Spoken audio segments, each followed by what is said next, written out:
Welcome to UberCube, the podcast where we discuss all things cube, but with refreshments. This is your host, Anthony Adams, and I'm joined by my other two hosts this evening.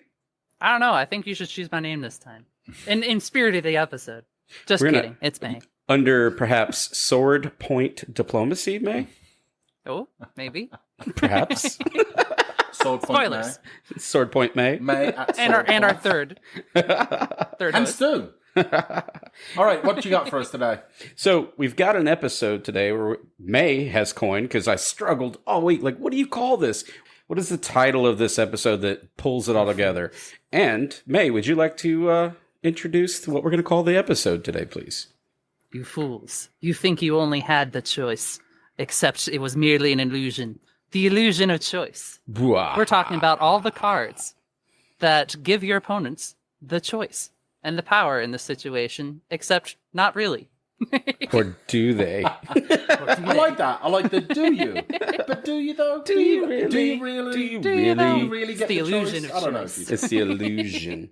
All right, so before we go any further in this mirage, this illusion that we're going to be casting towards our opponents today, we're going to do the thing that we always do here at UberCube. We're going to enjoy our libations of the show. We're going to start out with May. What are you having today?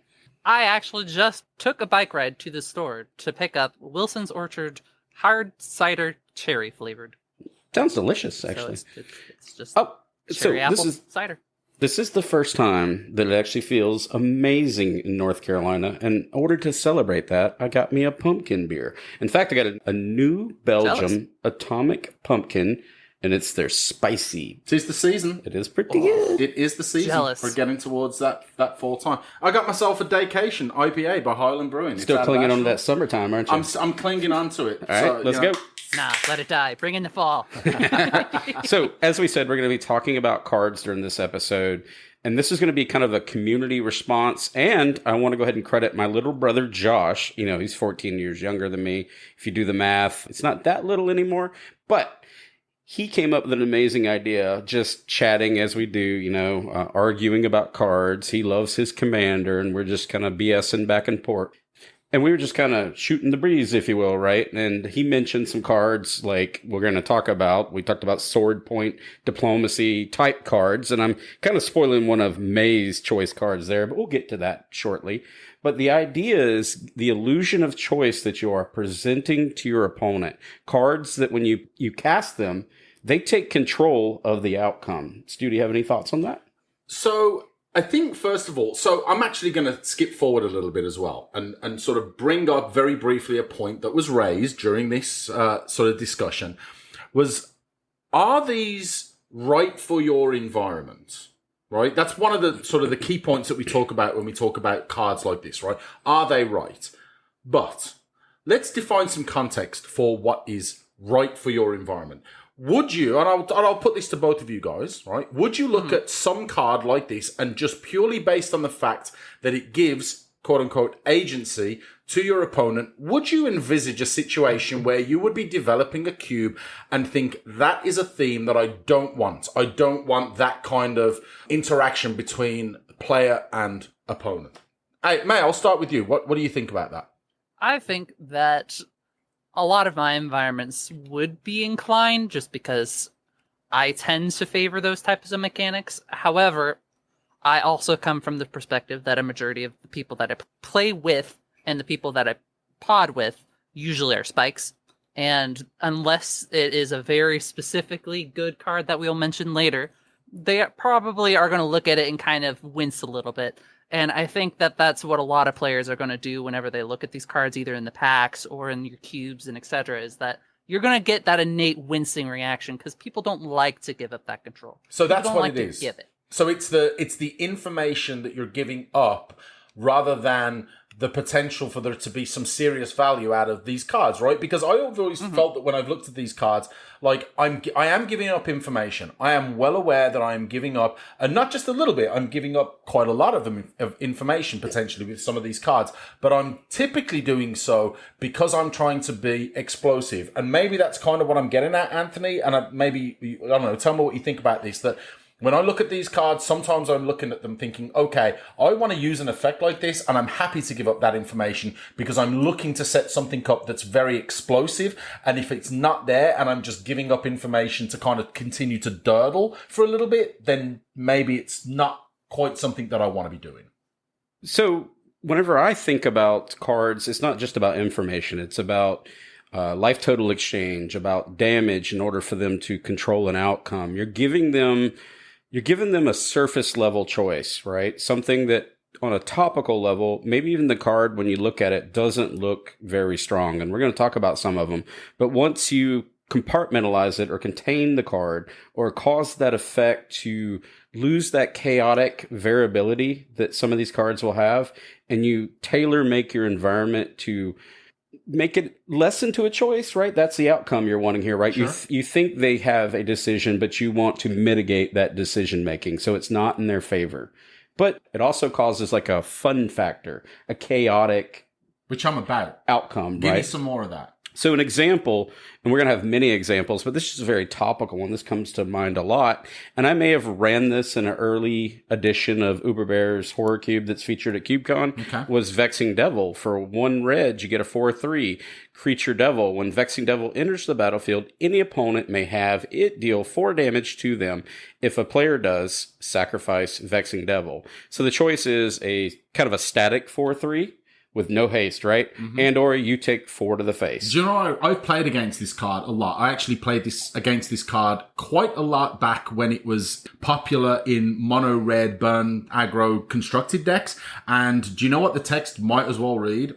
Pay 1 red, opponent takes 4 damage. That's always how it seemed to play out when I was playing it. And in games that I was watching, it always just seemed to be like that. May, I don't know how much familiarity with this card you have, either in I've had a lot of familiarity with does this that card, kind of and the ring answer true is- to yours as well? Tell me what your experience is with it. So, I've actually had the inverse experience of it unintentionally gives you information when you play it. Because your opponent is always going to try to make the most optimal decision for them.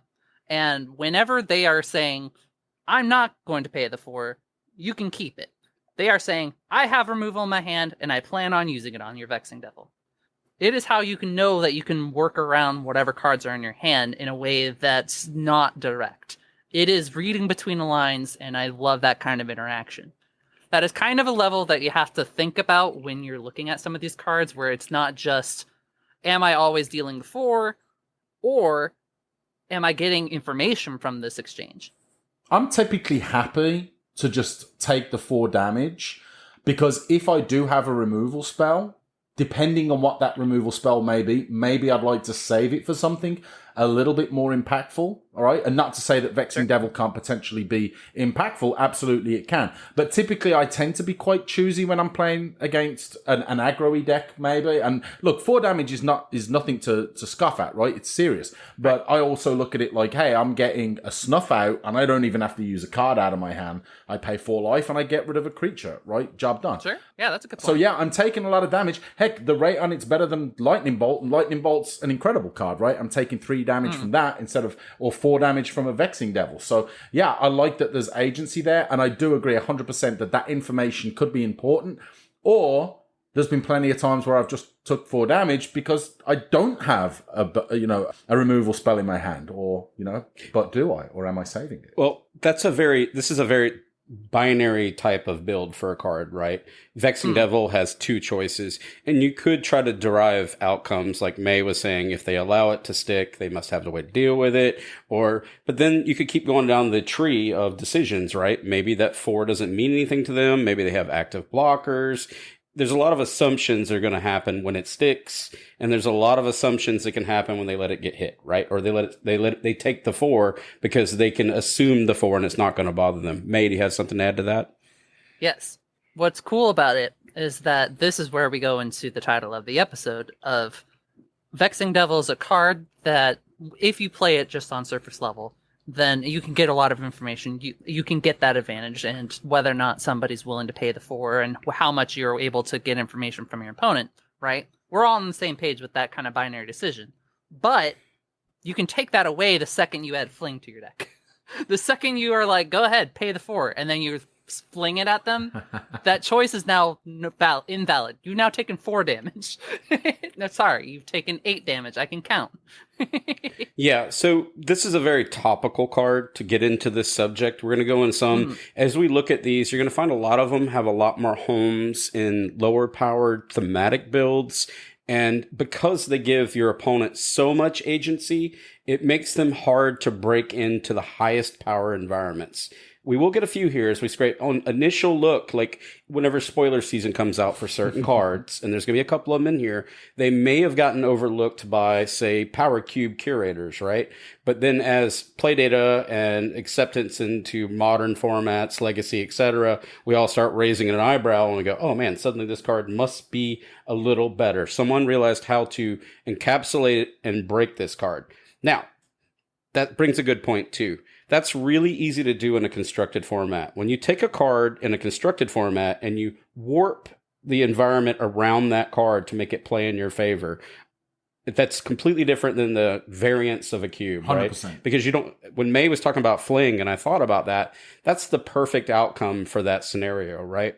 But the odds of you drawing that card out of a 40 card deck and getting that God hand, it sounds and great. Drafting that card. Correct. And drafting it. And in a singleton environment, the probability, the permutations get out of control. Yep. But it is kind of a dream when you do something like that. It's intentional. So, Stu, I know you love this next card, and there's a reason why I've added it to the list. We're going to go into our first one that gives that illusion of choice. So this is a new card from the Lord of the Rings set, and we've actually talked about this on a previous episode, and this is seen play all over the place right now, constructed, all kinds of high power cubes, and it's Palantir of Orthanc. It's a 3 colorless legendary artifact.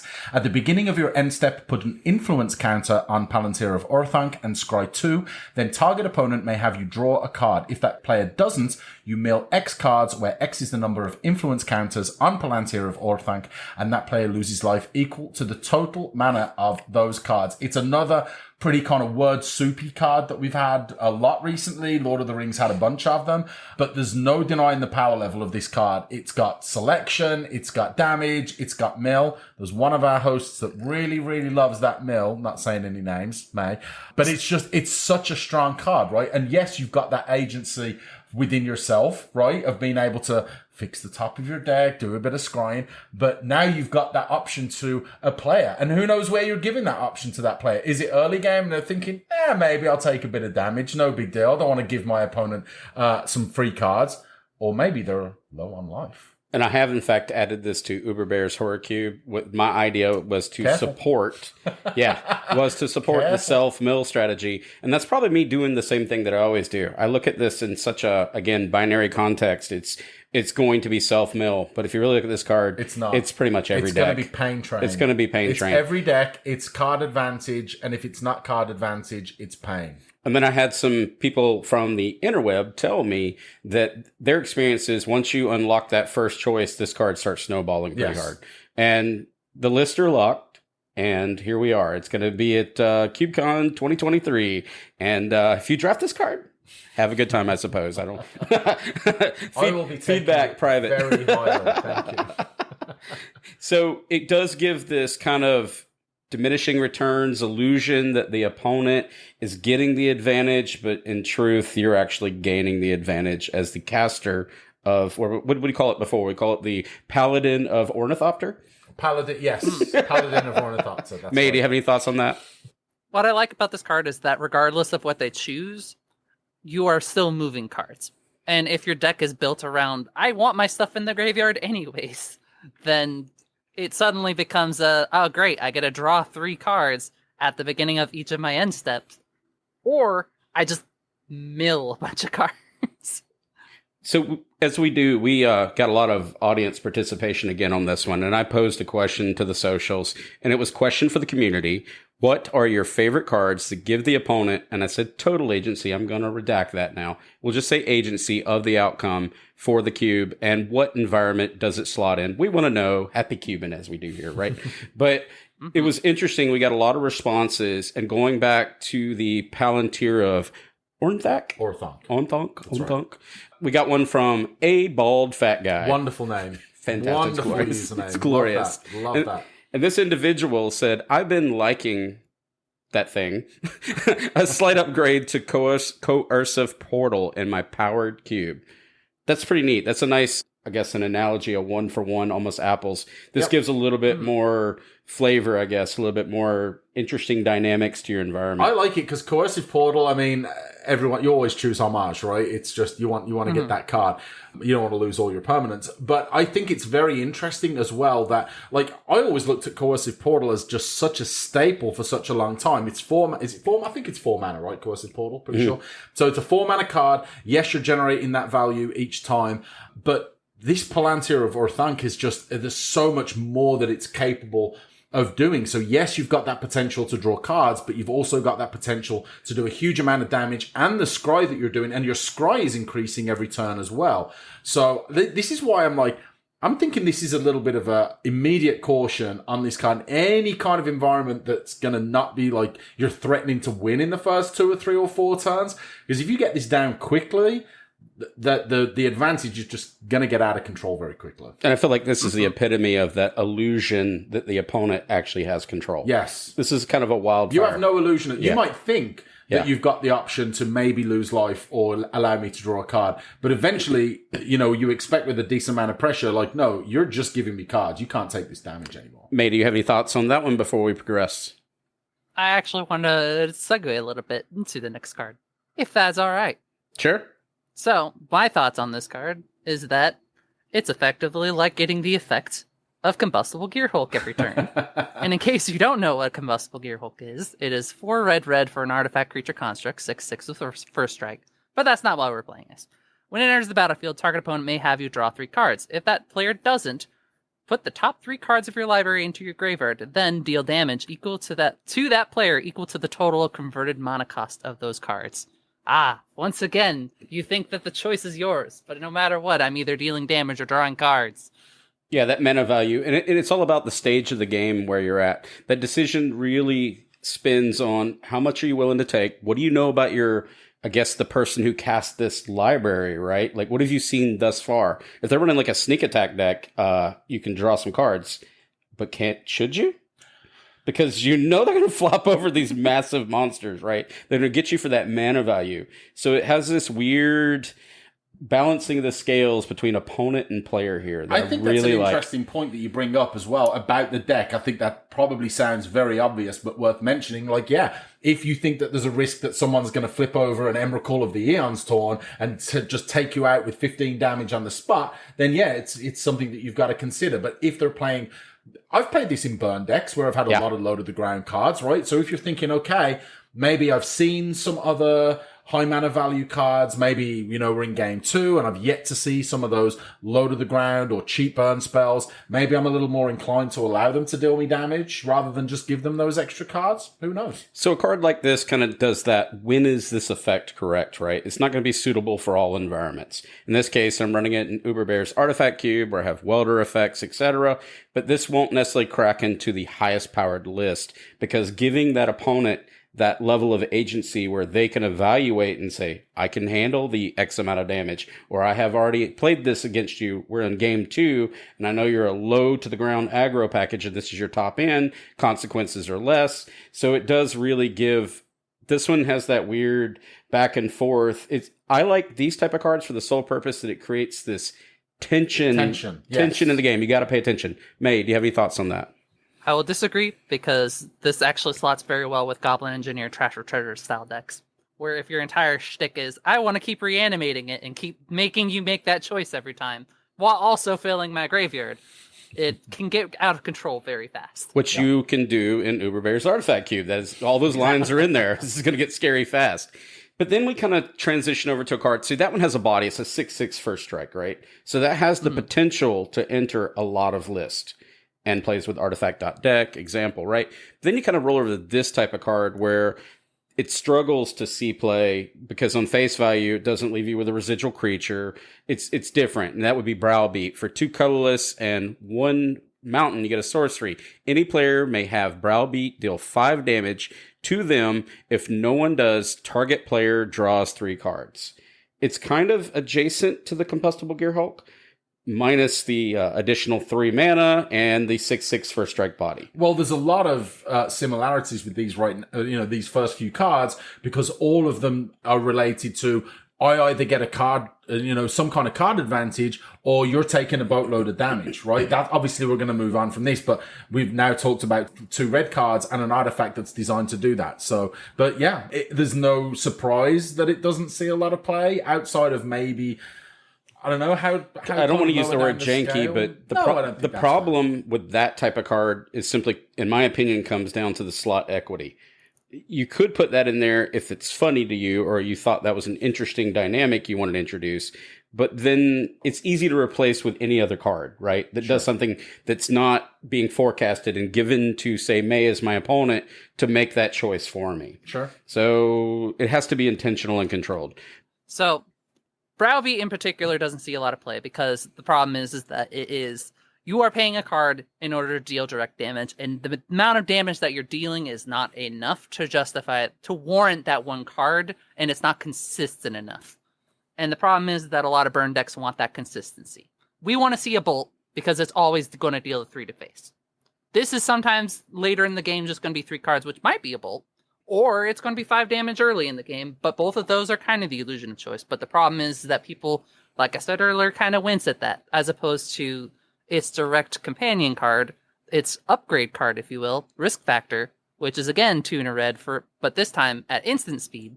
It only deals 4 this time, and if they don't, you get to draw 3 cards, but this time it has Jump Start, which allows you to discard a card to cast it from the graveyard. Now you're getting 2 different triggers on it. You get to collectively deal 8 damage, potentially with this card, or have 2 opportunities to draw 3 cards. Getting that 2 triggers off of it makes it a much better card, and that card does see play. Yes. If you're embracing chaos, Risk Factor is definitely the better choice out of the 2. I would play both of them. I honestly would. I definitely see, obviously there's no comparison really on a power level, because I'm trying to build red the illusion of choice deck in my fantasy draft that I just made up in my head. No Build logic behind it whatsoever. But I'm not always trying to min-max. And sometimes in the more fun, chaotic-y kind of cube designs, cards like that are just going to be something that I'm interested in taking because I want to play them. And there's a bit of interaction there. Like, Lightning Bolt is incredible. It's also just, okay, I played a red, I did 3 damage, and then we move on. Whereas this creates conversation, as Anthony mentioned, it creates that tension. And I'll continue that throughout this whole episode. Anything that I think creates a bit of tension and it puts a bit of a, I'm sure there's like a hypothetical chart that could exist where it's the amount of fun that you can have versus the amount of interactivity that you're giving to your opponent. Sure. Yeah, and sure. somewhere on this grid, in this imaginary graph, if you will, there's going to be a curve where like spikes will be like the lowest amount of opportunities that they want to give to their opponent. They don't want to give their opponents anyone. Johnny players are kind of somewhere over here, and then Timmy players are like, oh, I get to deal 5 damage. Yes, please. Yeah. I mean, look at the psychoanalytics, the episode that we did where it talks about the players. May, you mentioned that you have like that spiky kind of group, right? Where they're looking to min-max. They're looking to be as efficient as possible. If I put Browbeat in the Fae Cube, my drafters wouldn't play it. Would they burn the cube to the ground? They'll like set the box on fire. Yeah. Yeah. So pitchforks would come out. I get that. So maybe it is more something like with a card like that where it's suboptimal, but you are looking for that fun. And like I said, I think you could apply that to so many different cards where you've got that kind of illusion of choice, but it's got that fun factor built in. And I don't mind sacrificing a little bit of power for that. The biggest challenge with these type of cards is you cannot make your players play them. That's what it really comes down to. The vision by giving them the vision you can have of a 540 cube with 540 copies of Risk Factor. Sure. And 1 box of Basic Mountains. All Risk Factor. That sounds enjoy. Great. Terrible. That'll be in the Doom Cube. This is a perfect Doom Cube card. How did you know? Yeah, it is. It's gorgeous. Yeah, it makes sense. It's very strange. But what's interesting about this card and cards like it is you as the curator fall in this trap a lot where it gives me the lulls. I want to put this into the party, and then I start passing the packs out, and it's the last pick, right? So if you're going to do these type cards, you got to watch for that too, because there's a point where, as the curator, you have to decide whether or not this is right. But you'll get the occasional drafter. We have some that really embrace this idea, so it's personality driven. It's very subjective. We got an actual response on this one from Flomp3R, and if I mispronounce that, I apologize in advance. Flumper. Yep. But it's going to be risk factor tends to play a lot better than Browbeat, as May stated. It isn't as an amazing card, but the 2 casts seem to give you enough value that even though it isn't ever the best option, it'll still get a lot of value for its price. Plus, being an instant speed is always a nice upside. I agree. I mean, that 100%, pretty much 100%. Yeah. So let's kind of move over to another red card that I've included in this, and it's included in the Munson Cube, Lords of Metal. And check out that episode. It's our good friend Stephen Konefal was on there. Get to hear him sing some metal. That's right. It's fantastic. Glorious. Got to do some Metallica. But Sin Prodder for 2 colorless and 1 mountain. You get a creature devil, menace 3/2. At the beginning of your upkeep, reveal the top card of your library. Any opponent may have you put that card into your graveyard. If that player does, Sin Prodder deals damage to that player equal to the card's converted mana cost. Otherwise, put that card in your hand. So every time it's a land, it's going to get dumped. You can just make that assumption. I've played with this card a lot, but there are those times where they're kind of like, okay, you can't afford to pay for this right now. I guess you can put it in your hand. I think this is an amazing card. The 3/2 menace on rate is really good, right? That's a fantastic card. There's nothing to scoff at this card. It doesn't break into a lot of lists because the 3-drop slot and the high powered is just so contested. It is very congested, yeah. There's too much going on in there. But this card could see, if you want to introduce some variability, some chaotic play, I can say in my 180 Munson Cube, this card is rocks. It's absolutely amazing. It's so much fun to play with. But that's also a high attack, high dividends type of environment. It's fast. It's Jund, right? But I considered this for Uberbear's Horror Cube because it kind of plays into that, do I want to self-mill-ish type thing, right? But then giving that player that total agency, they'll put your necromancy and stuff in the yard. They'll make those choices. I would hope so. And that's kind of why I scoffed and pulled away from it. But it's got to fit the environment. So what do you think about this one, May? So this card kind of tricks you, and there's another black card that does something similar. But it tricks you because it makes you think that you are getting a benefit no matter what your opponent chooses. You either get a draw card or you deal damage, but what it doesn't tell you is that not only are you revealing information to your opponent, but you're also drastically decreasing your card equity. Card value. Hand value? Draw value. I can speak. Anyways, the point is that your opponent always has the choice on what goes into your hand, and you're essentially what is that one card called? Lantern of Insight. You're essentially lanterning yourself for free. Right. And it's a tricky balance to pull off unless you're doing something like a Countryside Crusher type archetype. But I see it kind of tangentially to like a Dark Confidant style of play, where I'm willing to give you that information to continue to cycle my hand. I'm just filling up my hand, Sure. and I'm doing the trick shuffle anyways, right, in my hand. You may have seen that this is the combustible Gearhulk that I just picked up, but I'm gonna flip my hand around anyways. You're gaining and losing information. We're not playing hands up, right? So this card's amazing. I think like my biggest opinion on this is the 3-drop slot equity that really kills this card in a lot of high-powered environments. But I think it's about 10 years too late to the party.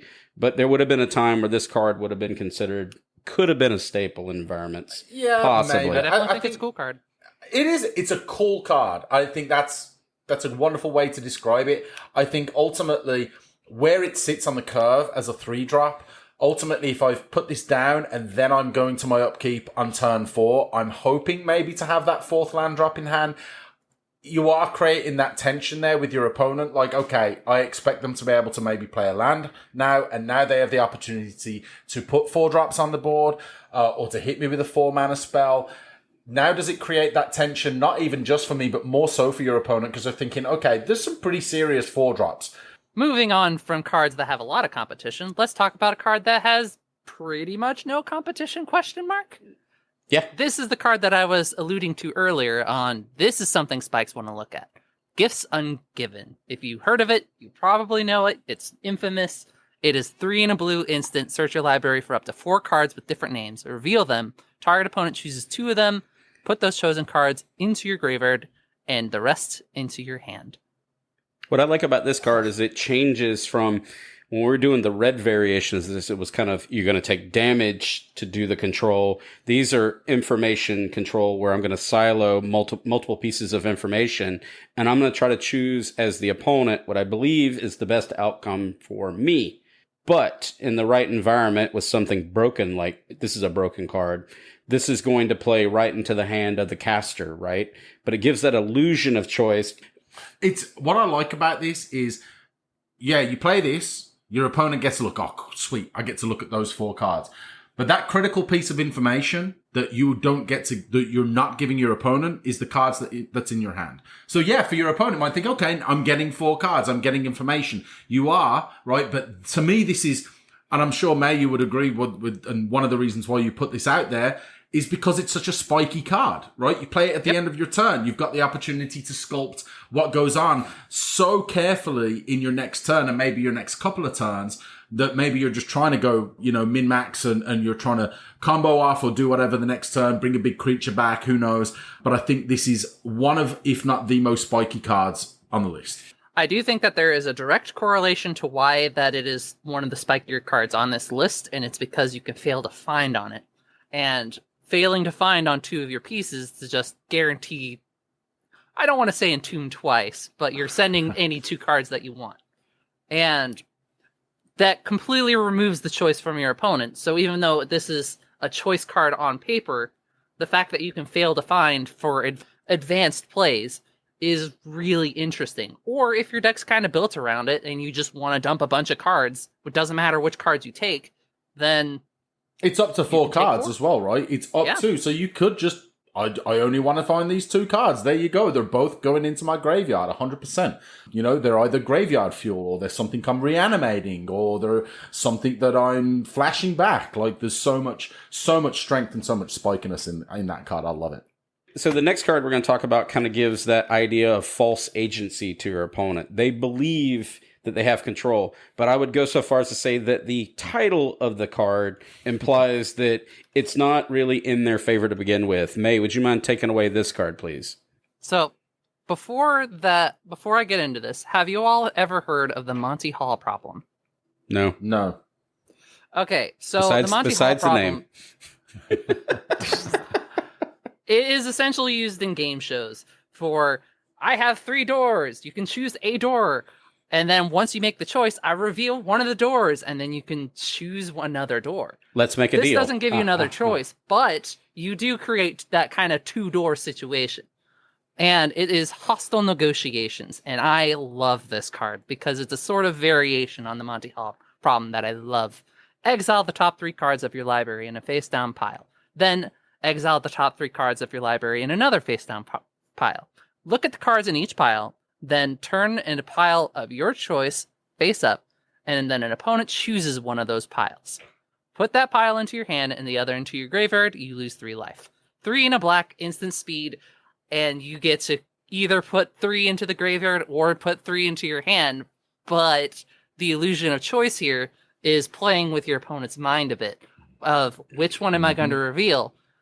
Which information am I giving? And as soon as your opponent has to play around what information that they have, then they've already lost that exchange. And I love that. So you know what's behind door number 1, but would you rather upgrade to door number 2 and maybe just get a white rabbit in a cage? Yes, you never know what you're going to get, right? Exactly. I think the rule is that you always switch. Right? Isn't that the rule that you always switch? There's a little bit of player psychology going on here. You have to really read the room. I think it's a 3-door problem, you always switch. Yeah, I would go with reference our poker episode, which isn't completely accurate, but I'm really looking for body language on this one. But if people are aware of that problem and aware of the solution, you can play around it depending on what your opponent is. And that's why it's a cool card. The amount of fun and kind of, I almost want to say this is the more interesting way of getting my Johnny Timmy brain thinking about it, where it's like, oh, I can get my opponent kind of in this psychological lock of I'm either throwing things in the graveyard or getting card advantage. No matter what I'm getting, you're in trouble. It's that 4-drop cost on it that will definitely keep this out of a lot of environments. But for someone like me, the minute I saw this card, I forgot that Hostile Negotiation screams the Munson Cube, right? Like, it sounds like an album. 6 cards. Great value. It sounds like an album. I don't even look at that. I look at the fact that Joven would really like to play that song. So, so the next one we're going to kind of move along. It's moving into the green section. This is one that I enjoy that kind of falls into this same scope. And I run this in my Fae Cube that May has helped me basically rebrand, right? We've tailored that one up. We've worked hard together to get that one where it is today. Threats undetected. For 2 colorless and 1 green, you get a sorcery. Search your library for up to 4 creature cards with different powers and reveal them. An opponent chooses 2 of those cards. Shuffle the chosen cards into your library and put the rest into your hand. I like this type of card. It encourages the build around.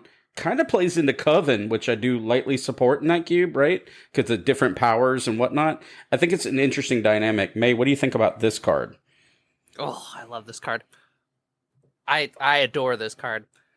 And what I love about it is that no matter what, you are tutoring 4 creatures. And any time that you can tutor 4 creatures from your deck, the deck building opportunities just skyrocket. It allows the Johnny players to do their Johnny thing. Because it's essentially saying, I have 4 of my important pieces to make my deck churn. I'm trying to take any of those 4 pieces. Whatever choice that you make between those 4 does not matter. And whether or not you make it like a 3, and then your opponent chooses like 2 of them to send back, it doesn't matter because you still ended up with 1. Yeah, I agree. I think that you've hit the nail on the head with it doesn't matter what you give me. It doesn't matter that I'm giving you the information. I'm playing this card. I'm playing it for a reason. I'm choosing the cards that I do for a reason. And the choice that I'm giving you is not a choice that you are taking. It's a choice that I am giving you. And the cards, does it really matter which ones you take? Probably not, because I'm getting an advantage. Spike should love this card. They were, absolutely. And it plays into a lot of those ideas. The next one we have, and so we've kind of went over the red, you're going to take X amount of life to potentially take away my advantage or the belief that you are. We went into we can sort and kind of modify the library choices. A lot of jank. You believe that you're doing, they're kind of janky and cute, right? But they have places. They do. This next one looks like that on paper, but because of the uniqueness of it being colorless, really plays into a whole different idea. And that's Karn, the Scion of Urza. For 4 colorless, you get a 5 loyalty legendary planeswalker Karn. The +1 ability is reveal the top 2 cards of your library. An opponent chooses one of them. Put that card into your hand and exile the other with a silver counter on it, which is a weird counter, by the way. -1 is put a card you own with a silver counter on it from exile into your hand. The -2 is create a 0/0 colorless construct artifact creature token. With this creature gets +1/+1 for each artifact you control. This card also is one of those ones that gives that illusion of agency. And it does, in fact, give that. But the -2 alone carries this card heavy. Let's just start with that, right? Just making its own built-in defender with its pluses and minuses, right? But it's that top one, that reveal the top 2 cards of your library. An opponent chooses one of them. Stu, would you mind picking one of these 2 cards, please? Yeah, I mean, I love this because it's a bit of a jack of all trades, right? It can really help you out in so many situations. It can help you if you're either just trying to get creatures onto the battlefield because you're either trying to defend or trying to squeeze the last few points of damage. And if you're playing any kind of artifact-centric deck, then that -2, those constructs can get out of hand pretty quickly. The +1 reveal, yeah, sure. Again, you are giving your opponent that agency, but how much do I care? I'm getting another card. And ultimately, in any game of attrition where you're just looking to generate value from resources, no matter what they are, sure, give me a land and you can put that one with a silver counter on it in exile, whatever. I have a land. Maybe I didn't have one, right? And I think, again, going back to that, your opponent doesn't know what they have in your hand. And that's so important to understand. So, and then -1. Give me an exile card. The opponent believes they have like that binary choice, that they're somehow or another intersecting. But what you're at the very least with this card, you're getting a slow drip of card advantage. I mean, it's happening. You know what the next card is coming up. You're trying to protect Karn. That's the only thing that's going to stop this from happening is if they take out Karn. And you're just going to slow bleed and get more card advantage. Yes, they have knowledge, but it goes back to that once it's in my hand, I'm sifting my hand anyways, and you can't tell what I have. Yep. So it's a fascinating card. May, do you have any thoughts on this one? Always planeswalkers that create bodies to protect themselves is fantastic. But especially when you have 4-drops that generate value over time in slower environments or environments where control decks are very good, then Karn is just a really good card in there because every other turn you're guaranteed getting the card you want. So that's the way that I'm looking at it. And it cements more of that. The illusion is the choice is the illusion. Yeah. And I want to give credit to both our good friend Sandwich and Avalanche Master. They're the ones that, when I was building this initial list, because I did a lot of this on my own, again, referencing the conversation about my brother, I didn't realize how many of these cards I had, in fact, missed, and this is one of them. So it's interesting. It's a card advantage situation again. May, would you mind talking about the monkey's paw, as we have referred to it, please? Wishclaw Talisman is 1 and a black for an artifact. It enters the battlefield with 3 wish counters on it. You may pay 1 and tap it, remove a wish counter from Wishclaw Talisman, search your library for a card, put it into your hand, then shuffle your library. An opponent gains control of Wishclaw Talisman. Activate this ability only during your turn. So what's cool about this card, and it doesn't quite tell you it in a way that you would expect, but the fact that this effectively is sorcery speed is huge. And you can be playing a combo deck, a storm deck, whatever, and you're just trying to dig for that one piece. You're digging for exactly what you need, just like Threats Undetected. You are getting exactly what you need, but unlike Threats Undetected, you don't reveal that information. You're just getting a card. And when you give it to your opponent, by the time you're giving it to your opponent, it probably isn't going to matter because you already have the card that you have. So your opponent now has to either plan around, okay, am I going to lose this turn? And if not, what am I going to grab to answer whatever they just grabbed? And I love cards like this because it's sort of a sidestep that Spikes are interested in. They are interested when their choices and the choices that they're given can be taken away. When they can take that away from the opponent at any given point, then you have your Spike's attention. It's also your Johnny card of choice because it adds consistency to your deck, like I mentioned before. What's interesting about this type of card, too, is it's scalable. If you're running a Storm package, it's ultra powerful, goes in your Powered Vintage Storm package, right? Whatever any kind of combo deck. I play but the book. I play ADH. I have this. If you don't have that, you could also run this as I'm willing to tutor to create this chaotic situation where I'm gonna get 2 tutors, they're gonna get 1. Yeah. And or they get nothing, right? So it creates this interesting opponent agency. So you could run this in my opinion, like in a lower powered environment where you're introducing intentional chaos and you wanted to see that happening. I chose not to run this, like for instance, in my Uber Bears artifact cube, just because I don't want to make too much tutoring available in the game because of the type of environment. It's a mechanical build. At one point, I did run this in my 2-headed giant cube, and I found that this thing got a little too crazy, and it would be unplayable if it was target player. Put it that way, because I don't think it would be fair to have yourself and your partner being able to just bounce a tutor back. No, but the opponent portion allows it to go back and forth, so you can volley it a little bit. And I think that point creates a dynamic. Well, I think that's what makes this card so incredible. And again, I love this card so much.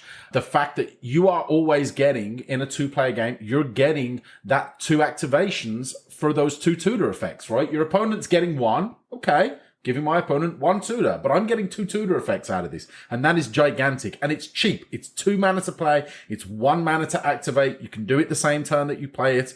I think it's an incredible card. And like I say, really does shine in those super high power storm kind of scenarios where you're just trying to get, as May mentioned, that like last piece. Fine. Okay. Fine. Yeah. Can I talk to you about Sword Point Diplomacy? I've been dying to talk about Sword Point Diplomacy. I've been asking for weeks to talk about Sword Point Diplomacy. It is my favorite. One of my favorites. It is on the list somewhere, I promise. But it is my favorite Browbeat variant. Sword Point Diplomacy is 2 and a black for a sorcery. Reveal the top 3 cards of your library. For each of those cards, put that card into your hand unless an opponent pays 3 life. Then exile the rest. So what this card does that Browbeat doesn't is that it gives individual cards those choices rather than just a binary choice of, do you want me to draw 3 cards or just take the life now? Now your opponents have to think about it. And most of the time they're going to be like, oh yeah, I'll go ahead and, just let you exile the land. And so if you hit 3 lands, oh no, I got rid of 3 lands. And now all of the rest of my cards are more likely to be gas. And in the situation where it is cards that you want to play, you has paid 2 and a black to deal 9 damage to somebody, potentially. And he has the Timmy brain going, whir. But most of the time, it's going to be around 1 or 2 cards that your opponent's going to give you for 3 and plus some damage. And that's a great rate for a card. Yeah, I think it's a really cool choice. And it really ties in that, and as we've kind of moved through these different cards we've talked about, we've kind of covered the ones where damage, or it's a creature that sticks damage, or card sorting to your opponent. But at the end of the day, it's all an illusion if you contain the illusion. You have a choice as a curator, right? We can either try to do the best we can to make this into some kind of build around or constructed type of idea, or we can just let this go wild. And it depends on what type of environment you're wanting to host as the curator, right? I mean, some of these cards, they're good. Some of them are better, but it comes down to the environmental context to the card. It comes down to what you're trying to capture and whether or not your audience is willing to play these type of cards. The reason why I think Sword Point Diplomacy is a little on the funkier side for me is that, yes, you've got that similar effect, right? It's the, do you want to give me cards or do you want to take damage? The only issue I have with this card is that you are giving your opponent that much more agency, and they can give you the cards like, I don't really care if I give them lands. I don't even care if I give them a big creature because I've got removal. I don't care if I give them a big powerful spell because I've got counter magic in my hand. And this is where sort of the dichotomy of these choices can be so hilarious and chaotic, right? Because again, you're getting choices in this, but it's 9 damage versus another card where you only might have to take 4 damage in order to prevent them taking those 3 cards. So I think that's where cards like this, again, like you say, they're so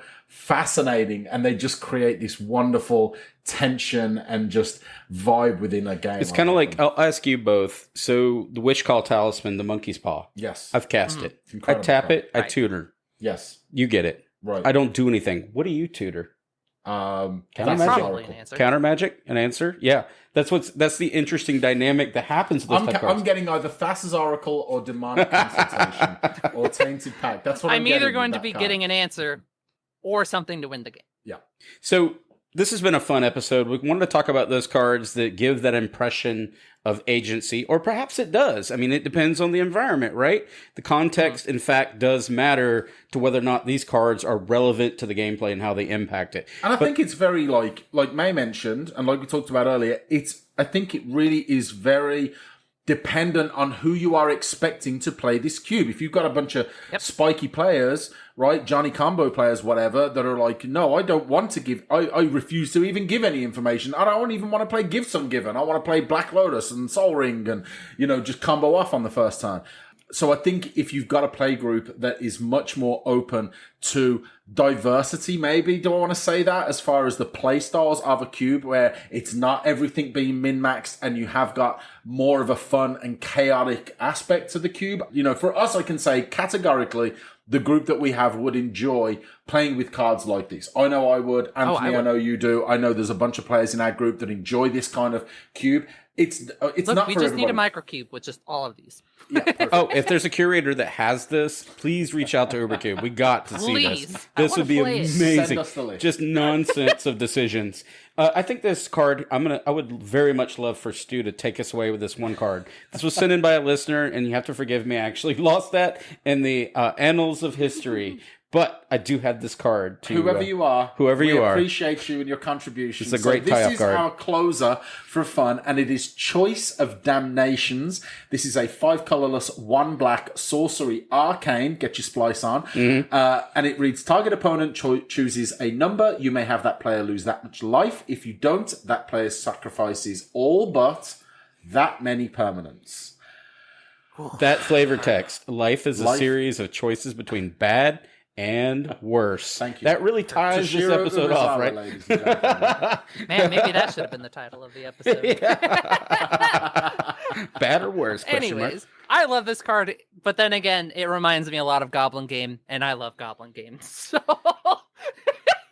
we're going to kind of move over to our final thoughts. So weighing the cost of giving your opponent the control is a big deal, right? It's very, what is the speed of your environment? It's I hate to say context dependent, but it truly is. Slot Power, context. Context slot matters. equity. These are all things that go in its decision and what you're trying to embrace as the curator, right? I think you have to embrace fun and chaos. I don't know if I would, like you say, the equity, the slot equity in a cube is always something that as curators, I know, May, you talk about it a lot. Anthony talk about it. I'm going through the process. Okay. There is a process to what I'm coming up with, but yeah, that slot equity is important. I think you need to put these in as fun pieces. I think is a great starting point. Not that they don't have places in cubes where you're looking for something a bit more specific rather than just them being fun, but I think that they can belong so comfortably in something that is just looking for fun. And so that's an interesting challenge too for curators is how do you take a card that on paper looks unplayable, right? Like risk factor, cards like that, they're not unplayable, but they do take the slot equity. But how do you take them from unplayable to controlled burn? You know, the firefighter term, where they're being intentional, where you're trying to find a way to warp this card to make it play to your favor as the caster, and the opponent has the illusion of agency. That's the takeaway here, right? Agreed. And it's hard to get cards to do that because a lot of times they're directly challenged or contested because of their mana value. May, do you have any thoughts on that? I just wanted to make a quick little footnote because we didn't really give the disclaimer at the beginning of the episode that we're not talking about things like fact or fiction because it's not actually giving your opponent the choice because you're making the choice at the end. Correct. As opposed to Steamoggery, which is just reverse fact or fiction. Yeah. This is me plating an idea. I'm the caster. Once I've resolved the casting of the spell, I've now transitioned over to the opponent has the total agency to make the decisions for the outcome. And as the caster, I'm hoping the outcome is in my favor or that I've controlled the burn. And I guess we really should have included that, but I think most of these cards imply that thought. And that's why as we didn't do the fact or fictions. They were suggested on the Discords and whatnot, but they're too friendly for what we're doing because a lot of times they'll find themselves in the cubes. These are cards that oftentimes struggle to inject themselves in the cube because on the face value of something like Vexing Devil, people will look at that and go, I'd just rather have something guaranteed to do the thing, right? They're a little bit obvious, maybe is a good word, right? Fact or fiction is just a very obvious card for what it does and the power level that it has. Whereas these, I think, they're not obvious cards. Like right? gifts are given. Yeah, exactly, like gifts ungiven. I would challenge curators to try cards like Threats Undetected that we talked about early on. These cards add or hostile negotiations. They create dynamics in your environments that they kind of fall in that multi-tier where you want choices. Players like choices. Maybe it doesn't get drafted all the time. Sometimes it's your last pick. That does happen. But the one time that someone really does embrace what these cards can do, it's going to be a very memorable game, in my opinion, where somebody talks about it afterwards. You remember that time that I cast Hostile Negotiations? Nobody talks about, remember that time, May, I cast Fact or Fiction? It's so bland at this point. It's not to take away from that card, but your members win. Oh, Pepperidge Farm remembers. I love those moments. Those story moments are what I live for. And that's what I think these type of cards embrace. I want to win a game with Browbeat. That's what I'm going to come away from this episode with. I want to cast Browbeat and win with the 5 damage. That is fair. That's my goal in life. That's a great conclusion to the episode. Stu, would you mind taking us over to the socials, please? So again, thank you everyone for listening, and definitely thank you to all of you people out there, you wonderful cubers that contributed to this episode. A lot of great feedback, a lot of great comments on the socials, and this is definitely, as we've done before, I think this is going to be something that we continue on. I think it's a great format for an episode where we're, sort of indirectly engaging with the community. We want to get these ideas. We want to be able to discuss directly feedback and comments and opinions that everyone out there has on these cards. So again, thank you very much for all your contributions. This has been a lot of fun. Mm-hmm. Let's start off. This is September 2023. Next month, just 5 weeks away, I want to say. We have the greatest event of the year. It's CubeCon in Madison, Wisconsin from October 19th through 22nd. Come along if you've got your ticket. We are so excited to see you all there for the Cube camaraderie. Lots of special events, lots of prizes, lots of Cube. And it's, like I say, best event of the year. We're super excited to see all of our listeners there and anyone else. Happy Cubing is going to be definitely the name of the game at CubeCon, Madison, Wisconsin. We'll see you there. If you would like to support the show, you can check out our Buzzsprout donate button. Thank you very much to all of you out there that have contributed to the show. We really appreciate you guys, as we do if you would use our Ultasleeve affiliate link, which is ultasleeves.com/UberCube. You'll get 5% off your purchase. You can also use our Inked Gaming affiliate. You want to check out Inked Gaming? They have all kinds of cool playmats, dice bags, mouse playmats, the whole 9 yards. Bling out your commander deck, your cube, whatever the case may be. May's got that sick UberCube mat coming in the mail. That's right. It's going to be sweet. I'm so excited to represent. It's going to be sweet. And we would always appreciate, give us a 5-star review if you enjoyed this episode and all of our other episodes. Really goes a long way to getting us out there. We want to reach more Magic players and more cubers. Hit us up on the socials. You can find us at Twitter. I'm not calling it X. It's always going to be Twitter. We are at UberCubeMTGPod. You can reach out to us via email, via UberCubeMTGPodcast@gmail.com. Check us out on the hashtag UberCube Discord. We've got lots of cool conversations going on there. And Anthony... Deckbo's channel. Always Deckbo's. talk about that. I know. It's so good. It's so good. Look, that is maybe the greatest invention of all time. It's the one thing Stu did. It's the one thing. It's really good. It's incredible. I'm so excited about it. And as always, Anthony, tell us about our Patreon. Oh, thank you to both Sam and Preston for supporting the show on the regular. Big shout out. Got a new episode. Preston sent me some new links. We're going to be working on that, Preston. By the time this episode comes out, you did send me a complicated one. Give me some time. I will solve it like we did last time. And also, I mentioned this in a previous episode, I recently took over the MTG Cube drafting as supporting as an admin. It is a Facebook page that is...